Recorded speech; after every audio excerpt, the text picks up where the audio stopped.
Hi friends, ഇന്ന് ഞാൻ നിങ്ങളെ പരിചയപ്പെടുത്തുന്ന കുത്തരി നമ്മുടെ അരി ഉപയോഗിച്ചുകൊണ്ട് തയ്യാറാക്കാൻ പറ്റുന്ന നല്ലൊരു സ്നാക്സിൻ്റെ റെസിപ്പിയാണ്. അപ്പോൾ ഞാൻ 2 നാഴി അരി നല്ല കഴുകി വൃത്തിയാക്കി എടുത്തിട്ടുണ്ട്. അപ്പോൾ ഇത് റേഷൻ കുത്തരി ആട്ടോ നമുക്ക്. അപ്പോൾ ഇനി ഇത് നമുക്കൊന്ന് വറുത്തെടുക്കാം. അപ്പോൾ ഇത് ഞാനൊരു പാത്രത്തിൽ അടുപ്പത്ത് വെച്ച് കൊടുത്തിട്ടുണ്ട്. നമുക്ക് നന്നായിട്ടൊന്ന് വറുത്തെടുക്കാം കേട്ടോ. അപ്പോൾ ഒരു മലരൊക്കെ ആ ഒരു ഇങ്ങനെ പൊട്ടി വരുന്ന ആ ഒരു പാകം ആകുമ്പോഴത്തേക്കും നമുക്ക് വാങ്ങി വെക്കാവേ. അപ്പോൾ ഇത് നമ്മുടെ അരി ഏകദേശം പാകമായിട്ട് വരുന്നുണ്ട്. അപ്പോൾ നമുക്ക് നന്നായിട്ട് ഇത് വറുത്തെടുത്ത് നമുക്ക് മാറ്റി വെക്കാം കേട്ടോ, തണുക്കാനായിട്ട്. അതിനുശേഷം ഈ പാത്രത്തിലേക്ക് തന്നെ ഞാൻ കുറച്ച് കപ്പലണ്ടി കാഷ്യൂനട്ട് ഇട്ട് കൊടുക്കുന്നുണ്ട്. ഇത് നമുക്കൊന്ന് വറുത്തെടുക്കാം. അപ്പോൾ ഇതൊന്ന് വറുക്കാനായിട്ട് ഞാനൊരു തുള്ളി എണ്ണ ചേർത്ത് കൊടുക്കുന്നുണ്ട്, ഇതൊന്ന് റോസ്റ്റ് ചെയ്തെടുക്കാനായിട്ട്. അപ്പോൾ കപ്പലണ്ടി ഏകദേശം വറുത്തെടുത്തിട്ടുണ്ട്. ഇനി ഇത് നമുക്ക് മാറ്റി വെച്ച് കൊടുക്കാം. ഇനി ഇതിലേക്ക് ഞാൻ കുറച്ച് നിലക്കടല ഇട്ട് കൊടുക്കുന്നുണ്ട്. അപ്പോൾ ഒക്കെ നമുക്ക് കൂടുതലൊക്കെ കുറച്ചുകൂടെ കൂടുതൽ ഇട്ട് കൊടുക്കുകയാണെങ്കിൽ നല്ല ടേസ്റ്റ് വരും. അപ്പം ഞാൻ നിലക്കടലയും ചേർത്ത് കൊടുത്തു. ഇനി ഇതും കൂടി ഒന്ന് വറുത്തെടുത്ത് മാറ്റി വെക്കാവേ. അപ്പോൾ ഇത് നന്നായിട്ട് പാകമായി വന്നിട്ടുണ്ട്. ഇത് നമുക്ക് മാറ്റി വെക്കാം. അപ്പോൾ ഇത് നമ്മൾ എടുത്ത് വെച്ചെല്ലാം ഏകദേശം തണുത്ത് വന്നപ്പോൾ ഞാനൊരു മിക്സിയുടെ ജാറിലേക്ക് നമ്മൾ വറുത്തെടുത്ത അരിയും കപ്പലണ്ടി നിലക്കടലയും എല്ലാം കൂടി രണ്ടായിട്ടാട്ടോ ഇത് നമ്മൾ പൊടിച്ചെടുക്കുന്നത്. ഇനി ഇതിലേക്ക് തന്നെ മധുരത്തിനായിട്ട് ശർക്കരയാണ് ചേർത്ത് കൊടുക്കുന്നത്.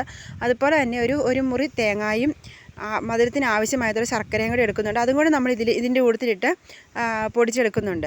അപ്പം ഈ ശർക്കരയ്ക്ക് പകരം നമുക്ക് ഈന്തപ്പഴമാണെങ്കിലും ചേർത്ത് കൊടുക്കാം കേട്ടോ. കുറച്ച് ഈന്തപ്പഴം ചേർത്ത് കൊടുക്കുക. ഇത് നമുക്ക് കുഴച്ചെടുക്കാനായിട്ട് നമുക്കിത് കുഴച്ചിട്ട് ഉരുട്ടിയെടുക്കാനായിട്ട് നല്ല എളുപ്പമാണ് കേട്ടോ, ഈ ശർക്കര ചേർത്ത് കൊടുക്കുമ്പോൾ. അപ്പോൾ ഇതെല്ലാം നന്നായിട്ട് പൊടിച്ചെടുത്തിട്ടുണ്ട്. നമ്മുടെ ശർക്കരയും തേങ്ങായും കപ്പലണ്ടിയും നിലക്കടലയും അരിയും എല്ലാം നന്നായിട്ട് പൊടിച്ചെടുത്തിട്ടുണ്ട്. ഇനി നമുക്കൊരു പാത്രത്തിലേക്ക് മാറ്റി കൊടുക്കാം.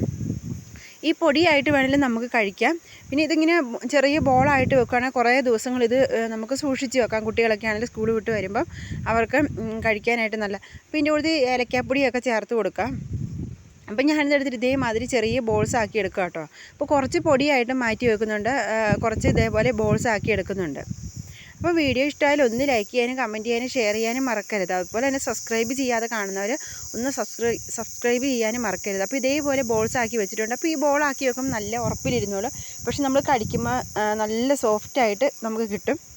നല്ല ടേസ്റ്റി ആയിട്ടുള്ള ഒരു പലഹാരം കേട്ടോ ഇത്. അപ്പോൾ എല്ലാവരും ഒന്ന് ട്രൈ ചെയ്ത് നോക്കണം. അപ്പോൾ ഇതേമാതിരി ഞാൻ ബോൾസ് ആക്കി എടുത്തു കേട്ടോ. അപ്പോൾ ഞാൻ പറഞ്ഞ പോലെ തന്നെ കുറച്ച് ബോൾസ് ആക്കി വെച്ചു. പിന്നെ ബാക്കി കുറച്ച് പൊടിയായിട്ട് മാറ്റി വെച്ചു. അപ്പോൾ ഇങ്ങനെ ആകുമ്പോഴും കുട്ടികൾക്ക് ഭയങ്കര ഇഷ്ടമാണ്. അപ്പോൾ ഇതേ നമ്മുടെ സൂപ്പർ ടേസ്റ്റി ആയിട്ടുള്ള ഇത് ഉണ്ടാവും, അരിയും കൊണ്ടുള്ള അരിയുണ്ട റെഡി ആയിട്ടുണ്ട് കേട്ടോ. നല്ല ടേസ്റ്റിയാണ്. അപ്പോൾ എല്ലാവരും ഒന്ന് ട്രൈ ചെയ്ത് നോക്കണം കേട്ടോ. നമ്മുടെ ആ നിലക്കടലയുടെയൊക്കെ ആ ഒരു കടലമുട്ടായിയുടെ ആ ഒരു ടേസ്റ്റ് വരും കേട്ടോ.